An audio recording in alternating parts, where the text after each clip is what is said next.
आज का मौजू है आर्किमिडीज प्रिंसिपल।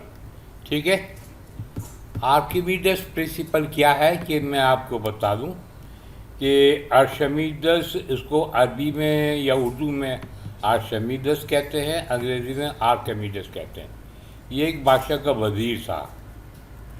ठीक है, कौन सा वज़ीर जो रखा जाता था, हमेशा पहले अक्लमंद रखा जाता था, समझे। उसके लिए मशहूर था कि वज़ीर जो होता है सबसे ज़्यादा अक्लमंद होता है। तो एक दफ़ा बादशाह ने क्या किया कि एक सुनार से अपने लिए ताज बनवाया। ताज किस चीज़ का था? सोने का।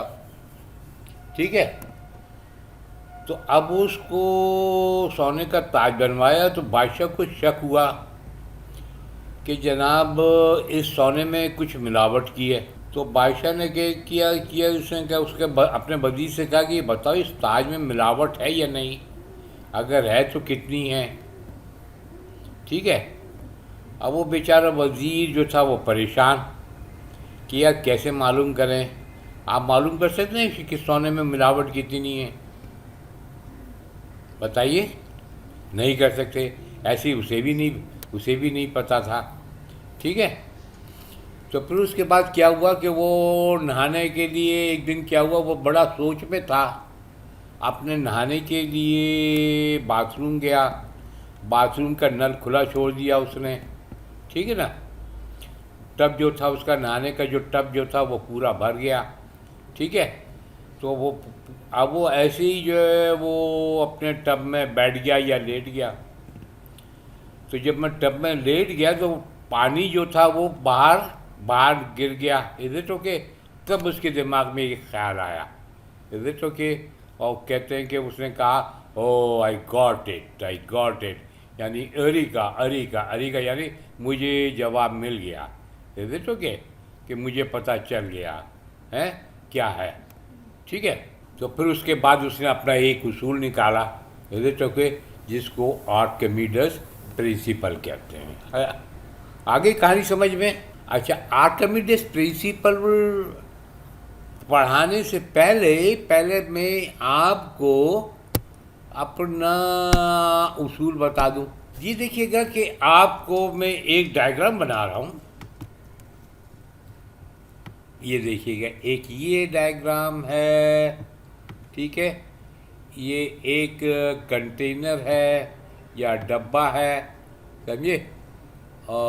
ये डब्बा है, उसमें से ये एक मैंने नलकी निकाल ली।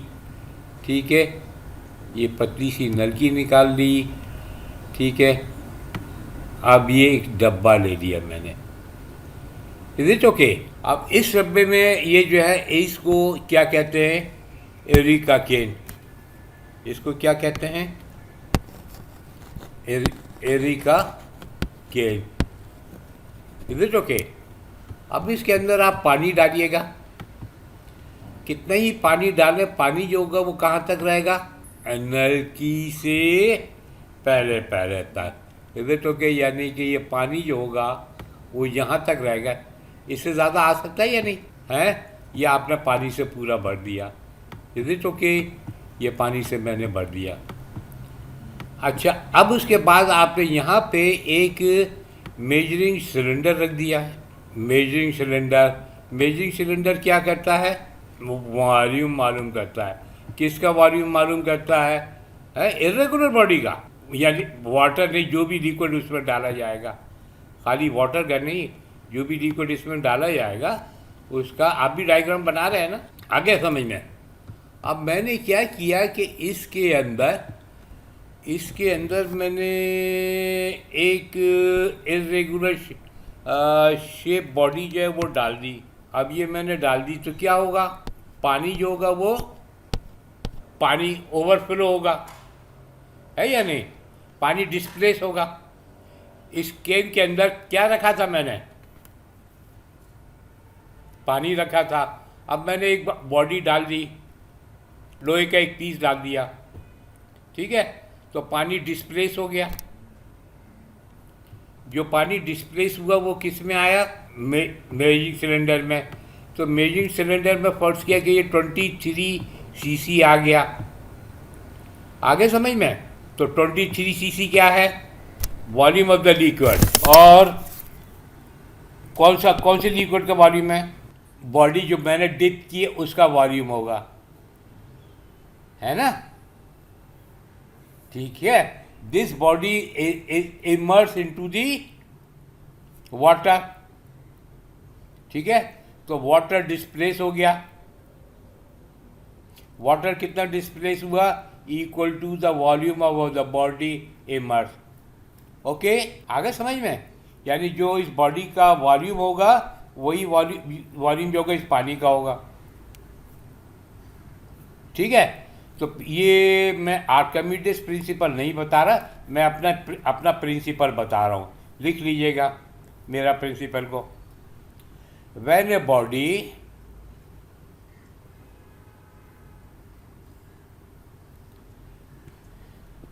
Body is partially or fully immerse समझते हैं? डुबो दिया, इमर्स्ड, ठीक है। When a body is partially or fully immerse in a fluid, ठीक है, in a fluid, the volume of the fluid displaced is equal to volume of the body immersed. The volume of the fluid displaced is equal to the volume of the body immersed. आ रहा समझ में? ये ठीक है। देखिएगा, Archimedes principal जो है ज़रा थोड़ा सा मुश्किल है, ठीक है। मुश्किल तो नहीं है, आपको समझ में तो आ जाएगा, लेकिन इसके सवाल जो है बड़े मुश्किल होते हैं। अगर आर्किमिडीज प्रिंसिपल के सवाल आपने कर दिए ना तो आप ज़िंदगी भर फिज़िक्स में कभी फेल नहीं। तो आर्किमिडीज प्रिंसिपल के आप ज़्यादा से ज़्यादा हम सवाल करेंगे, ठीक है, ताकि आप कभी भी ज़िंदगी भर फिजिक्स में फेल ना हो। आर्किमिडीज प्रिंसिपल से पहले मैंने एक उसूल बता दिया कि when a body is partially or fully immerse in a fluid, is it okay, it is the weight of volume of the displace is equal to volume of the body immerse. हो गया, ठीक है। अब चलिए, फर्ज किया कि अब ये देखिएगा कि ये एक मेजरिंग सिलेंडर है, ठीक है। अब इसके अंदर आपने पानी डाला है, कितना? 10 cc है। कितना? 10 cc है। अब इसके अंदर आपने एक बॉडी डाल दी, ठीक है। अब वाटर यहाँ पे बढ़ गया, कितना हो गया? 17 cc हो गया, ठीक है। तो वॉल्यूम कितना डिस्प्लेस हुआ? वाटर कितना डिस्प्लेस हुआ? यानी तो 7 cc क्या है? Volume of the water displace, volume of the displace is equal to 7 cc. Is it okay? That is 7 cc is the water volume of the water displaced. Of 7 cc is क्या होगा? Volume of the body immerse. आगे समझ में? जितना water displace हुआ है, is it okay, उतना ही volume of the body immerse हुआ है। अच्छा, अब चलिए, आपने ये देखोगे कि गुब्बारों में हवा भरती जाती है, तो गुब्बारे क्यों हैं? ऊपर चले जाते हैं। अच्छा, अगर आपने ये फर्ज किया कि बाल्टी है, बाल्टी में पानी है, इज इट ओके, उसमें लकड़ी जो है वो आप नीचे डाल दें। ये क्या है? ये मैंने नीचे वुड डाली है, ठीक है। वुड को आपने रखा नीचे, तो जूं ही आप हाथ हटाएंगे तो ये वुड कहाँ जाएगी? पानी के ऊपर आके ये वुड जो होगी वो तैरने लगेगी। इज इट ओके, है या नहीं? ठीक है। अच्छा, आपने ये भी देखा होगा कि एक सुई डुबो देते, सुई अगर पानी में डालेंगे तो पानी डूब जाएगी, है या नहीं? सुई किस चीज़ की बनी हुई है? सुई नहीं नहीं, लोहे की बनी होती है बेटा। तो ये किस चीज़ की बनी है? वो पानी में डूब जाएगी। लेकिन लोहे का इतना बड़ा जहाज है, वो नहीं डूबता है या नहीं? वो क्यों नहीं डूबता? ठीक है। अच्छा, अब ये जो है क्या नाम है, गुब्बारा जो है ऊपर चला गया, बता सकते हैं गुब्बारा क्यों ऊपर चला गया? हॉट एयर नहीं, दूसरा। और तो हॉट एयर ऊपर क्यों भगा देती है? ये बिल्कुल सही है, वो हल्का होने की वजह से। ठीक है ना? तो लकड़ी की डेंसिटी भी है पानी से कम होती है ना? तो पानी में डुबाएंगे तो ऊपर जाएगी। ठीक है। अच्छा, एक और एक्सपेरिमेंट है, समझिए। एक और एक्सपेरिमेंट है कि मसलन एक हाथ के अंदर, अपने ये आपका ये हाथ है, ठीक है ना, इसके अंदर एक पत्थर रखें, भारी सा पत्थर, ठीक है। तो वो आपको भारी लगेगा, लेकिन पानी में रखेंगे तो क्या फील करेंगे आप? कुछ नहीं फील करेंगे। थोड़ा सा हल्का फील करेंगे ना। इसका जवाब जो है वो आर्किमिडीज प्रिंसिपल से मिलेगा। तो सबसे पहले आप ऐसा करेंगे कि आर्किमिडीज प्रिंसिपल लिख लीजिएगा। When an object is totally और partially immersed in a fluid and upthrust act on it equal to the weight of the fluid displaced, and upthrust and on it are equal to the weight of the fluid displaced। आ गया? लिख लिया आपने? यानी कि एक, मैं बताऊंगा आपको अपथ्रस्ट क्या किसे कहते हैं।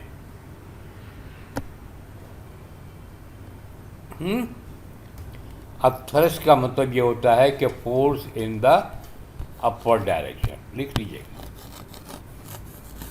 ठीक है। Upthrust is the force into the. अच्छा, अब ये देखिएगा कि ये आपका, ये क्या है? पानी है। ये क्या है? पानी है। पानी के अंदर मैंने ये लकड़ी यहाँ पे रखी, ठीक है ना। पानी ने क्या किया? मैंने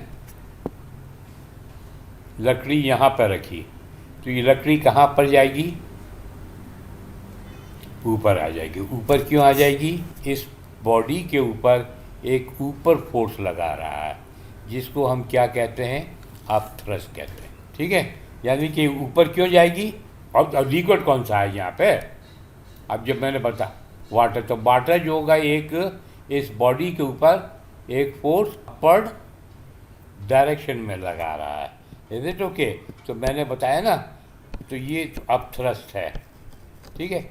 इस अपथ्रस्ट की वजह से ये लकड़ी जो होगी वो ऊपर जाएगी। नहीं आया समझ में? देखिएगा कि जब कोई भी बॉडी फ्लूइड में डाली जाएगी, फ्लूइड से में लिक्विड भी हो सकता है और पानी भी हो सकता है, ठीक है।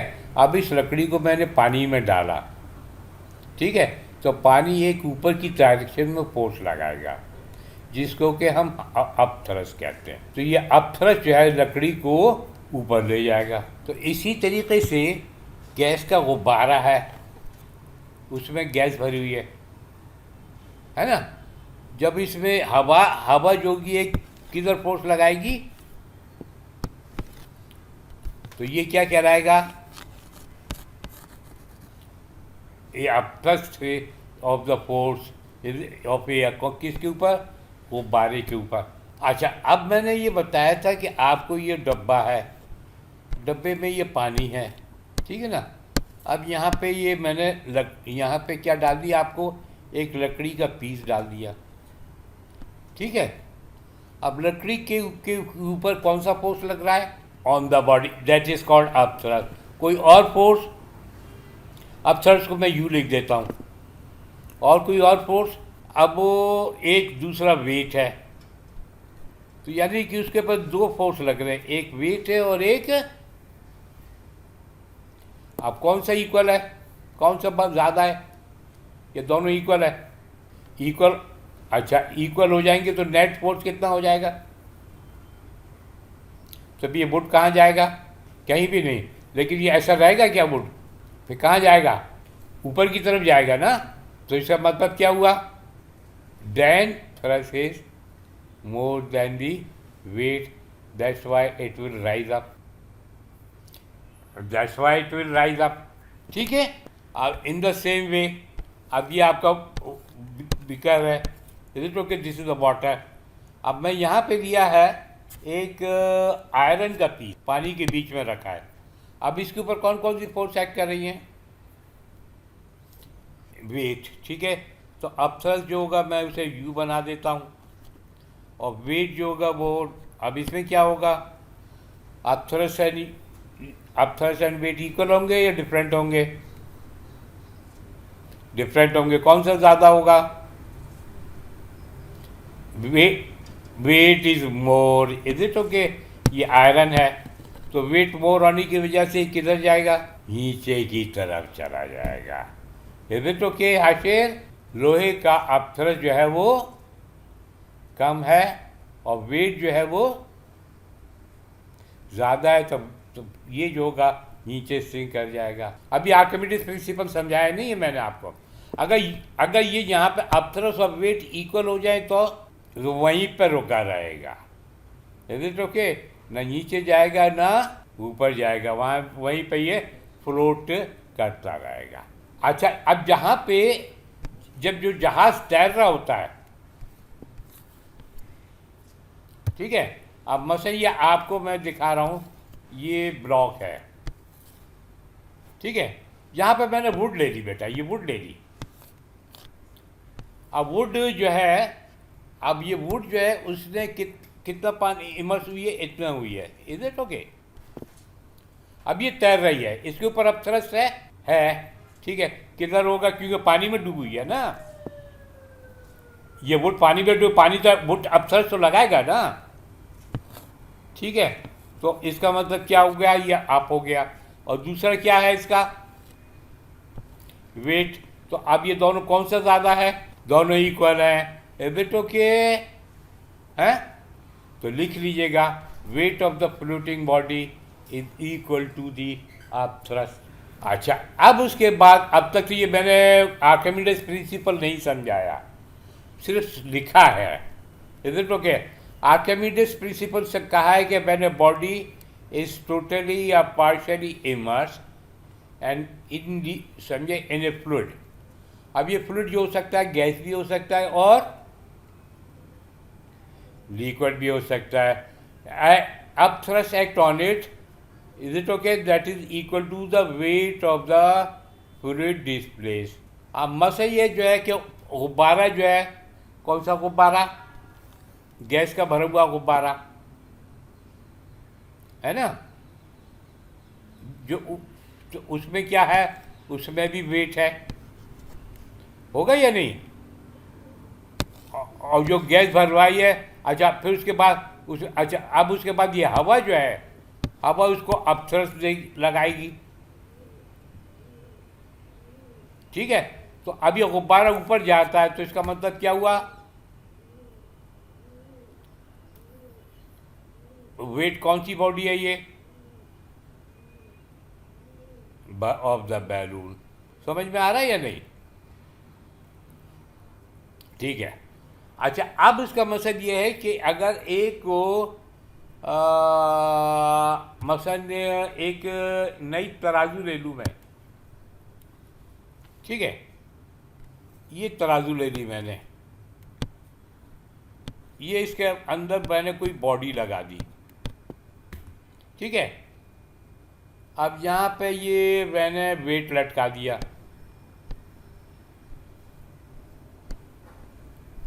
ठीक है, अब यहाँ पे ये वेट मैंने डाला 500 ग्राम, और तो इस बॉडी का मास कितना होगा, 500 ग्राम, ठीक है। अगर इसके अंदर क्या हुआ कि मैंने ये पानी डाल दिया, ठीक है, बीकर लिया, पानी लिया, इज इट ओके, और ये मैंने पानी में डिप कर दिया इसे पानी में, तो क्या होगा, रीडिंग कितनी आएगी, ये 500 ग्राम आएगी, कम आएगी, डिफरेंट आएगी, कम आएगी। क्यों आएगी कम? अब पानी जो है एक अपथरस फोर्स लगा रहा है, पानी एक अपथरस फोर्स लगा रहा है ना, उसकी वजह से वेट जो हो गया वो, फर्ज किया कि ये आया 450 ग्राम, कितना, तो इसका मतलब क्या हुआ कि कितना लॉस हुआ, 50 ग्राम। तो ये 50 ग्राम क्यों हुआ? अपथर्स थी ना, अपथर्स की वजह से, इज इट ओके। तो अब आप लिख लीजिएगा कि apparent loss in weight,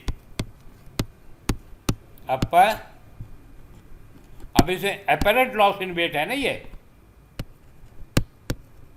is it okay, apparent loss in weight is equal to upthrust.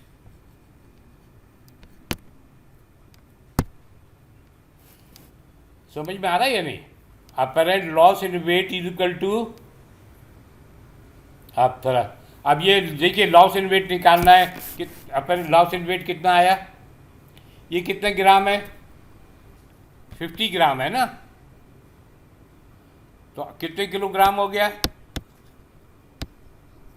0.5 KG हो गया। अब वेट कितना हो गया, 0.5 न्यूटन। तो loss in weight is how much, 0.5 newton. तो अपथ्रस्ट कितना होगा,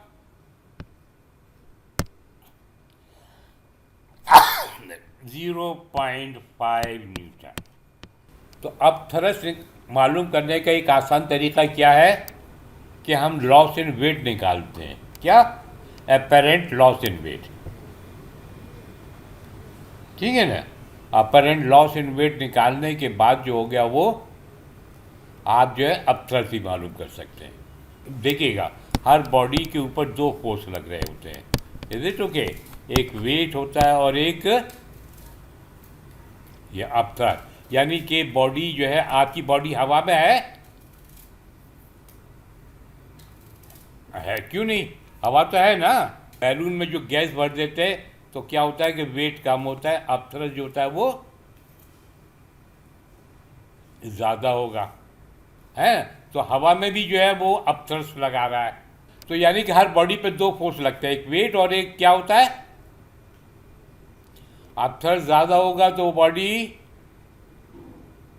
अगर वेट ज़्यादा होगा तो, अगर कोई बॉडी फ्लोट कर रही है तो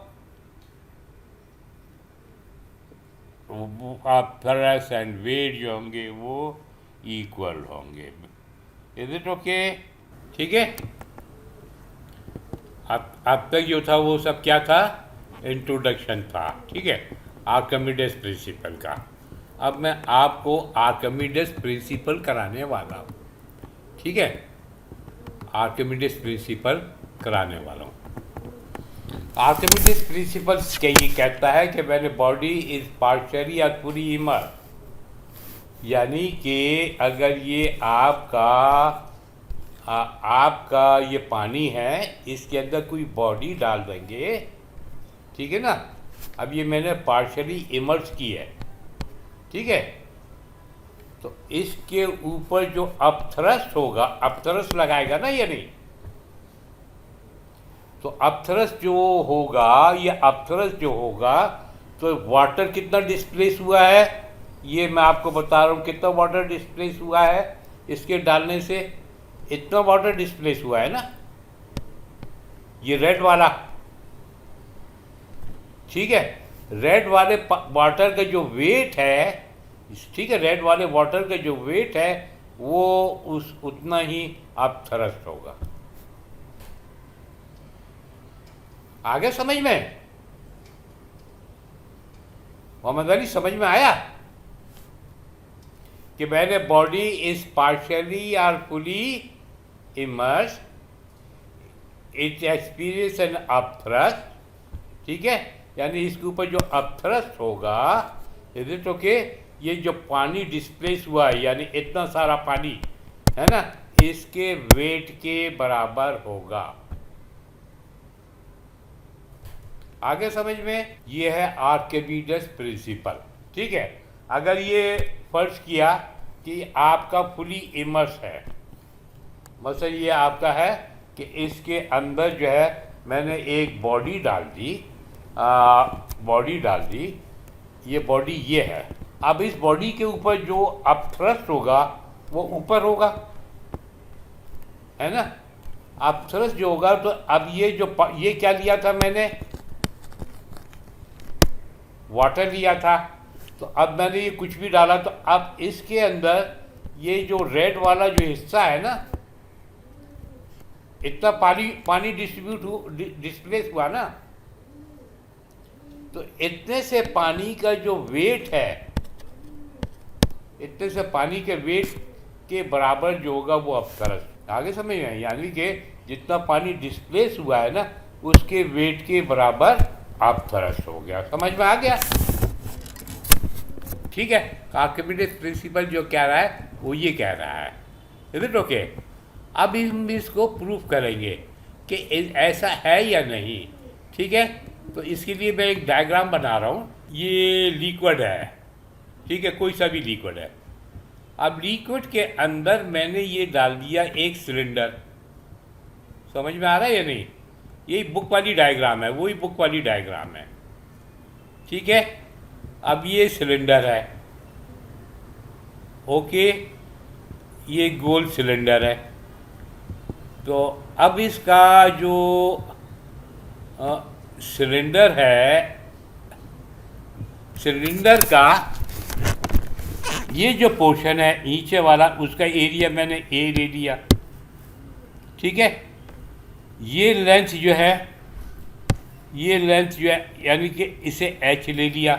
अच्छा, ये यहाँ से ऊपर की से लेके यहाँ तक की जो लेंथ है उसको मैंने ले लिया एल। ऊपर से लेके नीचे तक की जो लेंथ है उसको मैंने क्या लिया? एल ले लिया। ठीक है, तो अब ये जो है आपका जो लिक्विड है, इसके ऊपर ये सिलेंडर किस चीज़ का बना हुआ है? किसी भी चीज़ का बना हुआ है। ठीक है, अब इसके ऊपर प्रेशर कहाँ से लग रहा है बेटा? राइट से भी लग रहा है लिक्विड का प्रेशर, लेफ्ट से भी लग रहा है, समझे? यहाँ से भी लग रहा है और यहाँ से भी लग रहा है। ठीक है, और ये प्रेशर ऊपर भी लग रहा है और ऊपर से नीचे भी लग रहा है, चारों तरफ से लग रहा है ना। अच्छा, अब यहाँ पे मैंने लिया, पहले यहाँ पे कितने लिया? पहले प्रेशर कितने के बराबर लिया? अच्छा, रो इज़ द, देखिएगा, बात सुनिएगा, जब मैं कहूँगा डेंसिटी तो यू शुड कैसे से द डेंसिटी ऑफ व्हाट? सारी डेंसिटी नहीं कहेंगे। तो मैं क्या कह रहा हूँ? रो इज़ द, लिख लीजिएगा, ये क्या है?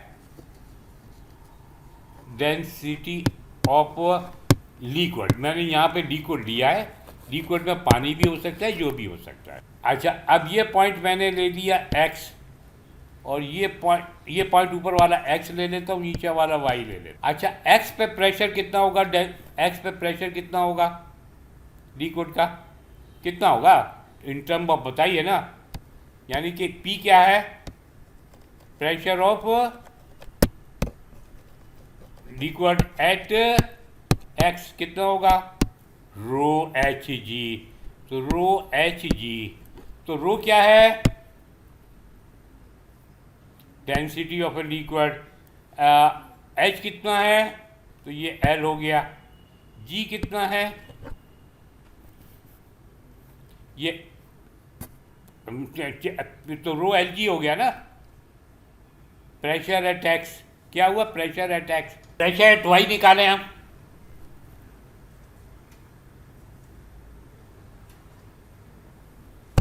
प्रेशर एट वाई,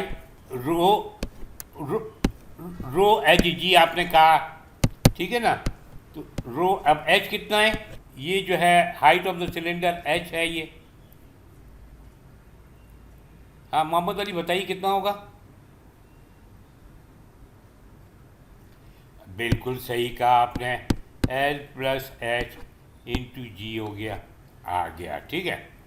अच्छा, अब उसके बाद आप ऐसा करेंगे कि फोर्स ऑन एक्स निकालें तो कितना हो जाएगा? प्रेशर कितने के बराबर होता है? Force upon area. तो फोर्स कितना के बराबर हो जाएगा?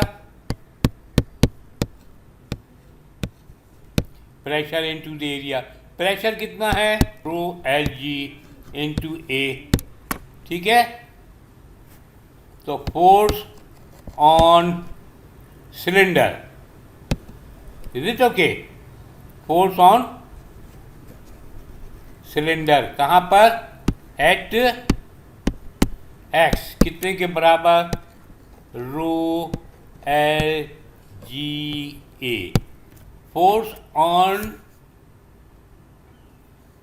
एट फोर्स एट वाई कितना?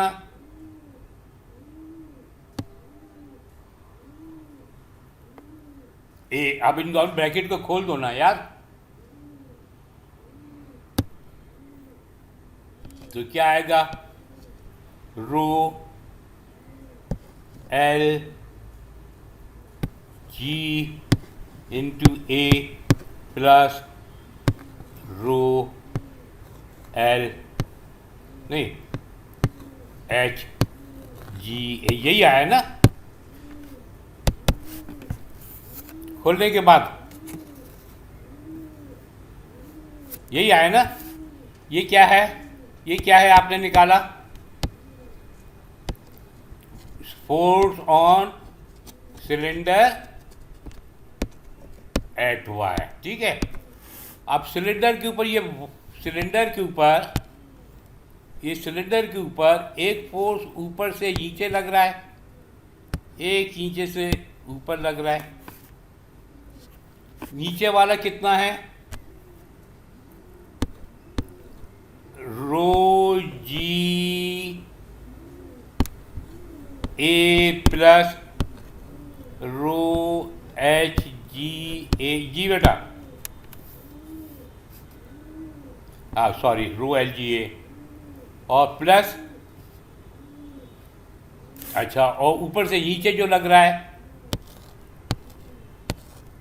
रो एल जी ए, ठीक है। कौन सा फोर्स ज़्यादा है? नीचे वाला। तो नेट फोर्स किधर होगा? अपर। अच्छा, अब इधर की साइड की फोर्स ले लें। ये फोर्स और ये फोर्स दोनों कैसी होंगी? इक्वल एंड अपोजिट होंगी, है ना, क्योंकि दोनों की जगह पे डेप्थ सेम है ना, डेप्थ सेम है ना इधर। और ये फोर्स और ये फोर्स इक्वल होंगी, क्यों? क्यों? सेम है। तो यहाँ की जितनी भी फोर्स होगी वो तो कैंसिल हो जाएगी। तो नेट फोर्स, है ना, तो नेट फोर्स जो आएगी वो क्या आएगी? Net force is equal to force at x है माइनस फोर्स एट, नहीं पहले ये वाई होगा माइनस एक्स होगा।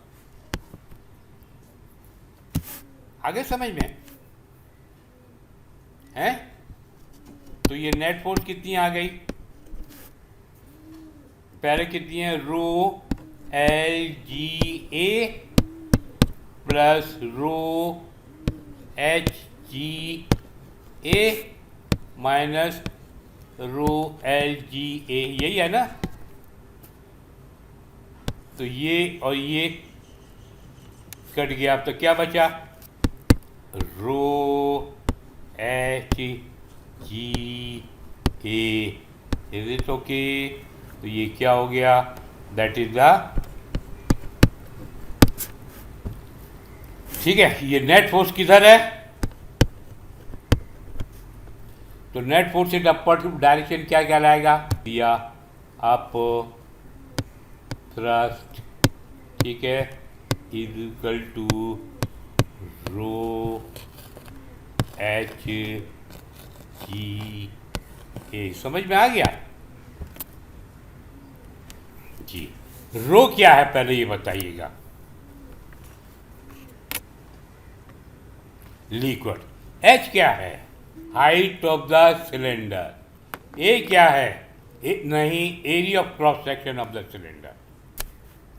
देखिएगा एरिया ऑफ सिलेंडर में तो आप देखिएगा, बात सुनिएगा, सिलेंडर में इधर का भी एरिया, इधर का भी एरिया, इधर का भी एरिया आ जाएगा। ठीक है, जब मैं ये कहता हूँ एरिया ऑफ क्रॉस सेक्शन, तो ये खाली ये एरिया आएगा, हाँ बेस एरिया आप कह लीजिएगा। ठीक है, तो लिख लीजिएगा रो H A ji. H A क्या होगा? वॉल्यूम। किसका वॉल्यूम? तो लिख लीजिएगा यहाँ पे वॉल्यूम ऑफ सिलेंडर। ठीक है, इनटू। अच्छा, वॉल्यूम ऑफ सिलेंडर किसके बराबर होगा? Volume of the fluid display. यहाँ पे मैंने क्या लिया है? फ्लूइड में क्या लिया है? लिक्विड लिया है। तो ये वॉल्यूम ऑफ द सिलेंडर किसके बराबर होगा? और राइट डाउन, तो इसकी जगह लिख दीजिएगा कि volume of the liquid displace. अब थर्स्ट किसके बराबर है?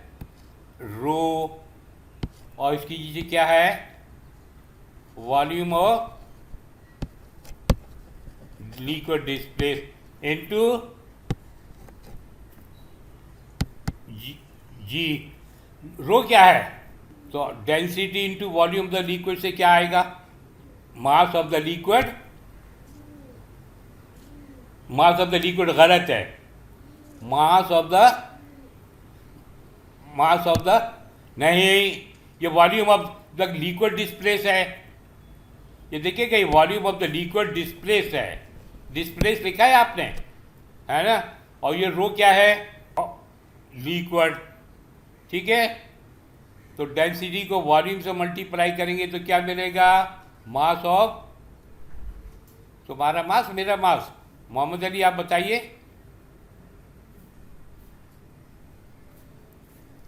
अच्छा, लिख लीजिएगा आप यहाँ पे mass of liquid displace. Is it clear? आया समझ में? तो मास इंटू जी क्या होगा? The weight of liquid displace. Okay, और ये किसके बराबर है? आप थ्रस्ट। दैट इज कॉल्ड आप थ्रस्ट। ठीक है, तो ये क्या है? ये आपका क्या है? Archimedes principal. अब आप आ जाइएगा कुछ टिप्स एंड ट्रिक्स का। ठीक है, जब आप सवाल करेंगे इसके ऊपर आर्किमिडीज प्रिंसिपल पे, तो ये वेट, तो ये याद रखिएगा। पहला रूल क्या है? पहला रूल क्या है कि volume of the body immerse, ठीक है, equal to the volume of the fluid displace. ठीक है, फ्लूइड डिस्प्लेस। नंबर टू क्या है आपका?